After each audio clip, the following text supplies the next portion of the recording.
Hello viewers, আজকে আমি যে বিষয়টি নিয়ে উপস্থিত হয়েছি তোমাদের সামনে সেটি হচ্ছে প্রেজেন্ট কন্টিনিউয়াস টেন্সের বাংলা বাক্যের ইংরেজিতে অনুবাদ কিভাবে করতে হয়। প্রেজেন্ট কন্টিনিউয়াস টেন্সের বাংলা বাক্যের ইংরেজিতে অনুবাদ কিভাবে করতে হয়। তো আমাকে প্রথমেই চিনতে হবে যে বাক্যটি প্রেজেন্ট কন্টিনিউয়াস টেন্সের বটে কি না। তাহলে প্রথমে আমি জানাচ্ছি চেনার উপায়টা কি।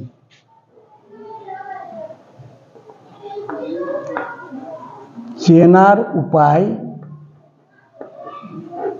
হচ্ছে ক্রিয়াপদটির সঙ্গে কিন্তু ত ছ যোগ করা থাকবে। এখন ত ছ কিভাবে যোগ করা থাকবে আমি উদাহরণ দিয়ে বুঝিয়ে দিচ্ছি। যেমন ধরে নাও আসিতেছে, আসিতেছে, কিংবা যাইতেছে, কিংবা খাইতেছে, কিংবা পড়িতেছে,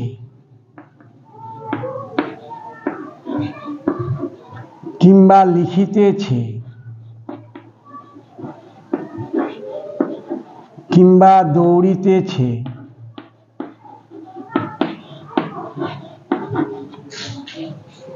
সবসময় যে তেছে থাকবে তার কোনো মানে নেই। তেছও হতে পারে।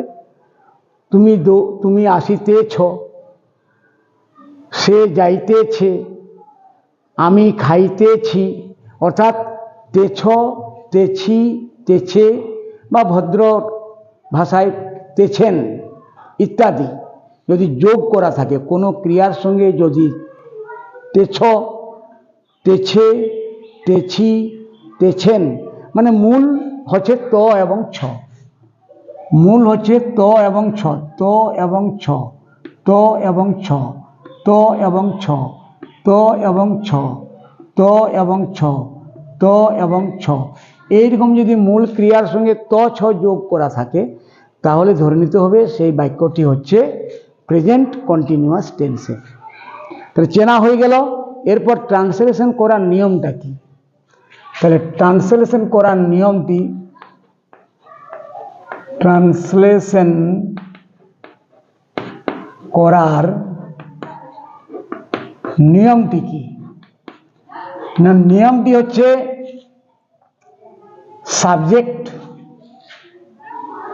সাবজেক্ট তো দিতেই হবে। বাংলা বাক্যকে ইংরেজিতে অনুবাদ করতে গেলে প্রথম সাবজেক্ট দিতেই হবে।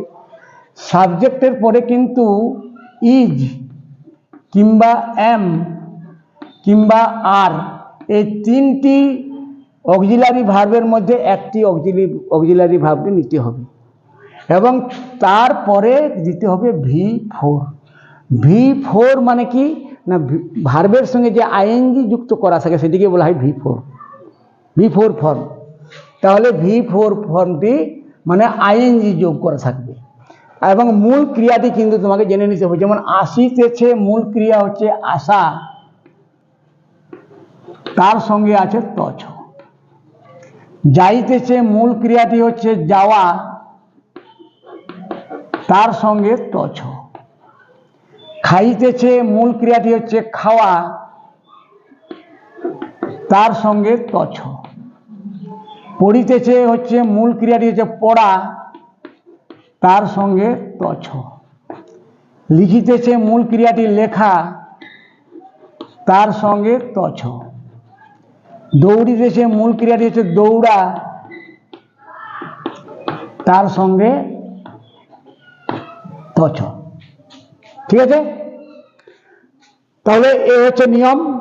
চেনার উপায় বলে দিলাম, ট্রান্সলেশন করার নিয়মটিও বলে দিলাম। সাবজেক্ট, তারপরে ইজ এম আর মধ্যে যে কোনো একটি কিন্তু নিতে পারবে, সেটা উপযুক্তটি নিতে হবে এবং তারপরে V4। এবারে আমরা সরাসরি চলে যাচ্ছি উদাহরণে। যেমন সে লিখিতেছে, সে লিখিতেছে, সে লিখিতেছে। তাহলে এখানে সাবজেক্ট হচ্ছে সে আর ভার্বটি হচ্ছে লিখিতেছে। এখন লিখিতেছে মানে মূল ভার্বটি কিন্তু লেখা, তার সঙ্গে তছ, তো তছ যোগ করা আছে মানে কি করতে হবে না সাবজেক্টের পরে ইজ কিংবা এম কিংবা আর এর মধ্যে একটি চয়েস করতে হবে।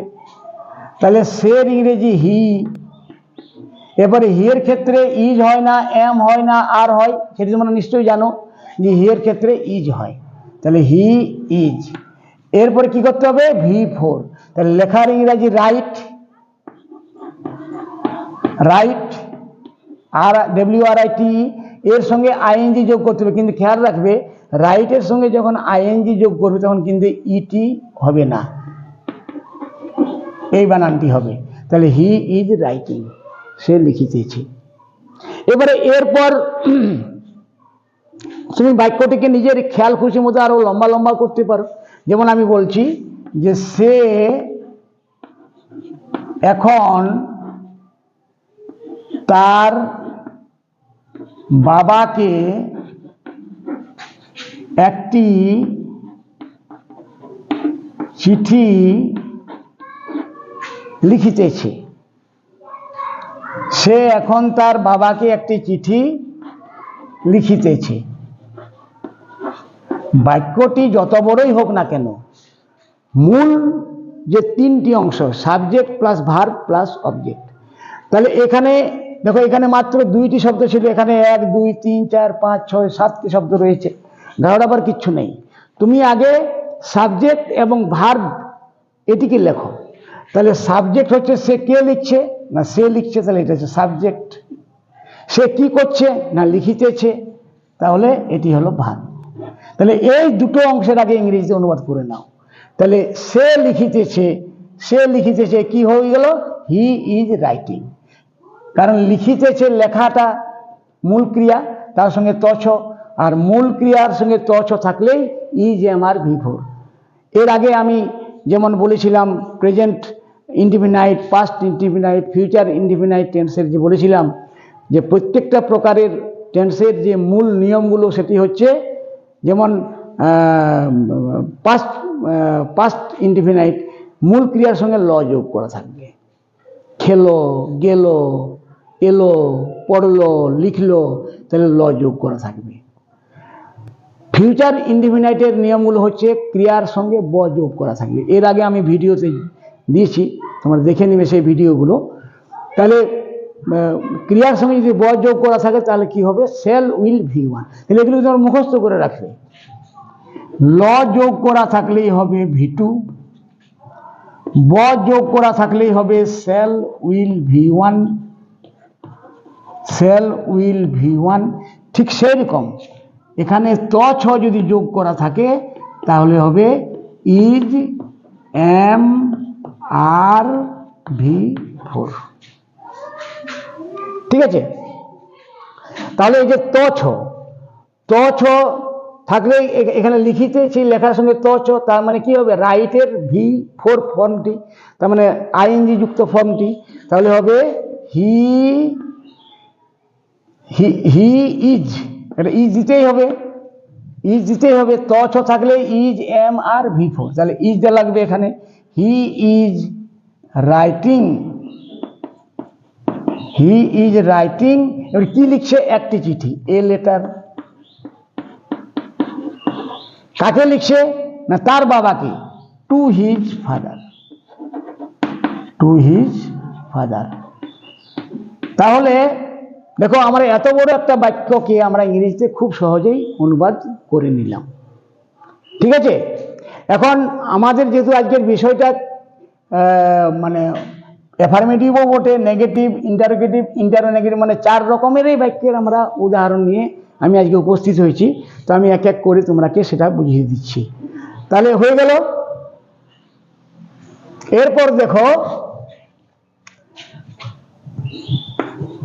সে কি লিখিতেছে,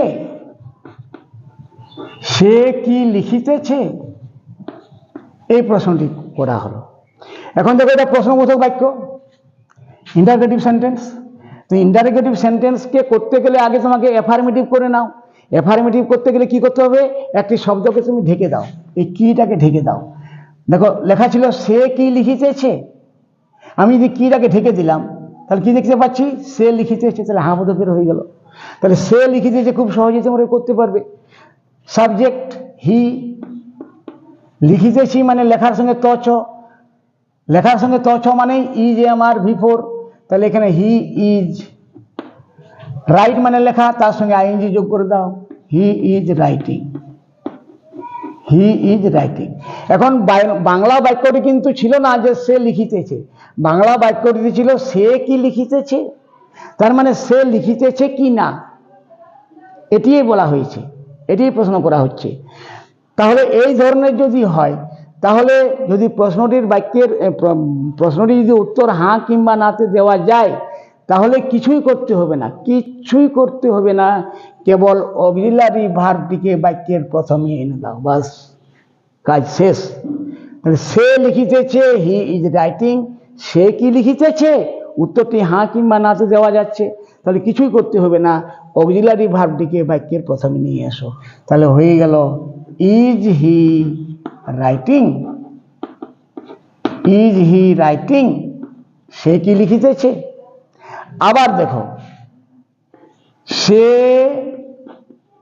কি লিখিতেছে, এটিকে অন্যভাবে প্রশ্ন করা হচ্ছে। এখানে প্রশ্ন করা হয়েছিল এইভাবে যে সে কি লিখিতেছে, মানে সে লিখিতেছে কি না, কিন্তু এখানে আমি অন্যভাবে বলছি, অন্যভাবে প্রশ্ন করছি যে সে কি লিখিতেছে, সে কি লিখিতেছে, মানে এখানে এই প্রশ্নের উত্তর কিন্তু আবার এখন হ্যাঁ কিংবা নাতে দেওয়া যাচ্ছে না, এখন বিষয়টি জানতে চাওয়া হয়েছে, সে ইংরাজি লিখিতেছে না বাংলা লিখিতেছে না হিন্দি লিখিতেছে না চিঠি লিখিতেছে না হাতের লেখা লিখিতেছে, সেই বিষয়টিকে জানতে চাওয়া হয়েছে। সুতরাং এখানে কি করতে হবে, কিছুই করতে হবে না, এই যে প্রশ্নবোধকে করে নিয়েছ ইজ হি রাইটিং, এই অক্সিলারি ভার্বটিরও আগে ওই WH ওয়ার্ড হোয়াটটি ব্যবহার করে দাও, বাস। কি এর ইংরেজি হোয়াট তোমরা নিশ্চয়ই জানো, সেই কি এর জন্য কি করতে হবে, ওই হোয়াট শব্দটি ব্যবহার করে দিতে হবে। তাহলে কি হবে, what is he writing, what is he writing হয়ে গেল। এরপরে ধরো লেখা আছে সে লিখিতেছে না, সে লিখিতেছে না মানে সে চুপচাপ বসে আছে, সে লিখিতেছে না। তাহলে এটির ইংরেজি অনুবাদ কিভাবে করতে হবে না, এই নাটার জন্য না বোধক করছে, একে ঢেকে দাও, তাহলে নাটাকে ঢেকে দিলে কিন্তু এটি হ্যাঁ বোধকের হয়ে গেল। সে লিখিতেছে, সে লিখিতেছে ইংরাজি অনুবাদ তোমরা জেনে নিয়েছ ইতিমধ্যেই, সেটা হবে কি হি is writing, he is writing. এখন এই যে না, নায়ের জন্য যে নট, সেই নটটি ব্যবহার করতে হবে, এবং নটের ব্যবহার খুব সহজ, সবসময় খেয়াল রাখবে না বোধকের ক্ষেত্রে যে নটটি ব্যবহার হবে সেটি কিন্তু সবসময় অক্সিলারি ভার্বটির পরে হবে, অক্সিলারি ভার্বের পরে। তাহলে হি ইজ কি হলো, he is not writing, he is not writing, he is not writing, সে লিখিতেছে না। এরপরে লাস্ট আরেকটা উদাহরণ দিচ্ছি যে সে কি এখন লিখিতেছে, সে কি এখন লিখিতেছে, সে কি এখন লিখিতেছে মানে সে এখন লিখিতেছে কি না। অন্য উদাহরণে চলে যাচ্ছি, সেটি হচ্ছে কি, ধরো বাংলা বাক্যে লেখা আছে সে কি লিখিতেছে না, সে কি লিখিতেছে না, এরকম বাক্য আমরা সাধারণ কথাবার্তার সময় ব্যবহার করি। সে কি যাবে, সে কি আসছে, ওরা কি খেলতে যাচ্ছে, তুমি কি ভাত খাচ্ছ, ইত্যাদি ইত্যাদি। তো সে কি লিখিতেছে না, এক্ষেত্রে বাক্যটি কিন্তু না সূচক প্রশ্নবোধক বা প্রশ্নসূচক না বোধক যাই বলবে। তাহলে এই নাটা হচ্ছে না বোধকের শব্দ, আর কিটা হচ্ছে প্রশ্নবোধকের শব্দ। দুটি শব্দকে ঢেকে দাও। তাহলে দুটি শব্দকে যদি আমরা ঢেকে দিই তাহলে কী দেখতে পাচ্ছি? সে লিখিতেছে। খুব সহজ হয়ে গেল, সে লিখিতেছে। He is writing, he is writing. এরপর আমরা প্রথমে না বোধক করে নেব। তাহলে না বোধক করতে গেলে এই যে না এর জন্য নট, এটা ইজের পরে লিখতে হবে। তাহলে হয়ে যাবে he is not writing, he is not writing, সে লিখিতেছে না। এরপরে প্রশ্নবোধক করো। প্রশ্নবোধকের নিয়ম তো খুব সোজা, যে অক্সিলারি ভার্ব এবং তার সঙ্গে যে নটটি রয়েছে এটিকে বাক্যের প্রথমে লিখে দাও। তাহলে হয়ে গেল is not, is not he writing, হয়ে গেল। তাহলে আমরা একই সঙ্গে একই ভিডিওতে আমরা 4 রকমের বাক্যের ট্রান্সলেশন শিখলাম। সেটি হচ্ছে অ্যাফার্মেটিভ, সেটি হচ্ছে নেগেটিভ, ইন্টারোগেটিভ এবং ইন্টারোনেগেটিভ। 4 রকমের আমরা মানে ইংরেজিতে অনুবাদ কীভাবে করতে হয় সেটি শিখে নিলাম, এবং অবশ্যই সবগুলি কিন্তু ছিল প্রেজেন্ট কন্টিনিউয়াস টেন্স। তাহলে আশা করি তোমরা বুঝতে পেরেছ। এখন বলছি যে এর আগে আমি কিন্তু ওই present indefinite, past indefinite, future indefinite টেন্সের বাংলা বাক্যকে কীভাবে ইংরেজিতে অনুবাদ করতে হয় আমি ভিডিও ছেড়ে দিয়েছি, ভিডিও আপলোড করে দিয়েছি, তোমরা দেখে নেবে। এবং আজকের এই ভিডিওটিও যদি তোমাদের পছন্দ হয় তাহলে তোমরা আমার যে ভিডিওটি আছে সেটি লাইক করে দিবে, শেয়ার করে দিবে। আর যদি তোমাদের ভালো লেগে থাকে তাহলে তোমরা আমার যে চ্যানেলটি রয়েছে সেটিকে সাবস্ক্রাইব করে দিয়ে বেল আইকনটি প্রেস করে রাখবে। ঠিক আছে? তাহলে আজকে এখানে শেষ করছি। সবাই ভালো থেকো, মন দিয়ে পড়াশোনা করো। ধন্যবাদ।